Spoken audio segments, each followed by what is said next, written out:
हाँ, मैं doctor Sanjeet YouTube के माध्यम से 3 और क्वेश्चंस हैं। पहले क्वेश्चन में इन्होंने पूछा है कि सर मुझे मांसपेशियाँ गुदामार्ग के नीचे की मांसपेशियाँ सिकुड़ गई हैं, मतलब नीचे लटक गई हैं। दूसरा उन्होंने एक लोगों ने लिखा है कि प्रोटीन डाइट खाने से फिशर बढ़ जाता है, राइट, इन्होंने मेरा सपोर्ट किया है। और तीसरा क्वेश्चन है कि इंजेक्शन थेरेपी लेने के बाद जो गाँठ बन गई है उसमें क्या करें? तो सबसे पहला क्वेश्चन है, मेरी मलद्वार पर जो मांसपेशियां हैं नीचे की तरफ लटक गई हैं। बेटा, मांसपेशियां मलद्वार से नीचे की तरफ नहीं लटकती हैं। मांसपेशियां जो होती हैं गुदामार्ग पे दो होती हैं, एक होती है थोड़ा सा अंदर, एक होती है उसके बाहर, जिसको हम इंटरनल और एक्सटर्नल स्फिंक्टर्स कहते हैं। इसके ऊपर और होता है जिसको हम एनोरेक्टर रिंग कहते हैं, उसके ऊपर सुप्रालिवेटर, उसके ऊपर लिवेटाइनल मसल्स होती हैं। मांसपेशियां कभी नहीं लटकती हैं। जो मलद्वार के आसपास की जो ये स्किन्स होती हैं, ये कई बार क्या होता है, जैसे जब आपको क्रोनिक कॉन्स्टिपेशन होता है, जब आप लगातार मल त्याग के समय जब आप प्रेशर देके लैट्रिन निकालते हैं, या लगातार कॉन्स्टिपेशन होने से क्या होता है, जो मलद्वार के आसपास की ये जो स्किन्स होती है वो लटकने लगती है, जिसको हम लोग स्किन टैग्स कहते हैं। तो हो सकता है ये आपको स्किन टैग्स हो, तो एक बार किसी डॉक्टर को पहले दिखा के कंफर्म कर लीजिए कि इसका मतलब ये बीमारी क्या है, इसका इलाज कराना भी है कि नहीं कराना है। अगर स्किन टैग्स है, अगर आपको कोई जलन दर्द नहीं हो रहा है, कोई खुजली नहीं हो रही है, कोई ब्लीडिंग नहीं हो रही है, तो इसका इसका इलाज की कोई आवश्यकता नहीं है। बस पेट साफ रखिए, लैट्रिन करते समय कभी प्रेशर मत दीजिए। लैट्रिन कर जब आप मल त्याग के लिए जाते हैं तो ज़्यादा आप वहाँ पे ज़्यादा देर बैठिए नहीं। अगर आप ज़्यादा देर बैठेंगे लगातार, या वहाँ पे प्रेशर देंगे, या आपको कॉन्स्टिपेशन बना रहेगा, तो ये जो आप बता रहे हैं ये आपको और बढ़ता जाएगा। ये मांसपेशियाँ नहीं हो सकती हैं, यहाँ पे केवल स्किन टैक्स होगा।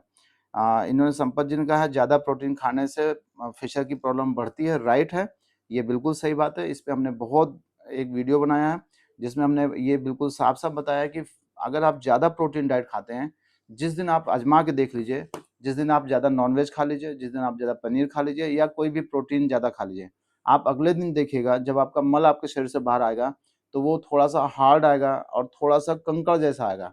अब सोचिए कि अगर आपको पाइल्स फिशर नहीं है, तो वो कंकड़ जैसी चीज़ जो हमारे शरीर से बाहर जा रही है, तो वो गुदा-मार्ग पे ज़्यादा परेशानी नहीं पैदा करेगी। लेकिन जिस व्यक्ति को पाइल्स है, फिशर है, यानी गुदा-मार्ग पे कोई बीमारी है, जब वो डाइजेशन के बाद हमारे पेट से नीचे बड़ी आँत से बाहर निकलेगा, तो हमारी गुदा-मार्ग पे चोट पहुँचा देता है। इसलिए पाइल्स या फिशर या मलद्वार में प्रोक्टाइटिस या इस टाइप की समस्या है, आईबीएस है, कोलाइटिस है, तो कोशिश करें कि ज़्यादा प्रोटीन डाइट खाने से बचें। अन्यथा आप एक बार खुद ट्राई करके देखिए, 100 में से लगभग 75 लोगों को मैंने देखा है कि प्रोटीन डाइट खाने से पाइल्स और फिशर की समस्या जिनको पहले से है, उनको बढ़ जाती है। फिर उसके बाद है इंजेक्शन थेरेपी लेने के बाद गाँठ बन गई है, उसमें ड्रेसिंग कैसे करा सकते हैं? बिल्कुल कराइए।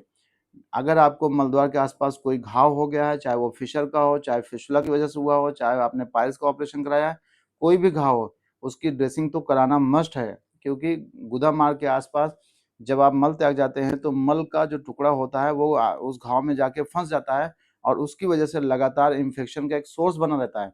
आपको अगर आपने इसकी ड्रेसिंग सही से नहीं कराई, तो आपको इसमें फोड़ा बन जाएगा, यानी पेरिनेल एब्सेस बन जाएगा, और एब्सेस के साथ-साथ कई बार इसमें फिस्टुला बनने लगता है।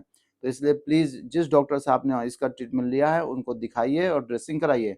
अगर आपको लग रहा है कि वहाँ पे आपको सही राय नहीं दी जा रही, तो एक बार दूसरे डॉक्टर से क्रॉस चेक करा लीजिए, और दूसरे डॉक्टर को दिखा के एक बार उसकी ड्रेसिंग के बारे में पूछ लीजिए। अगर आपको तब भी नहीं क्लियर है, तो जो फ़ोन नंबर है एक बार प्लीज़ बैक फ़ोन करिएगा, तो हम लोग कोशिश करेंगे आपको इसका सॉल्यूशन आपको बता देंगे। धन्यवाद।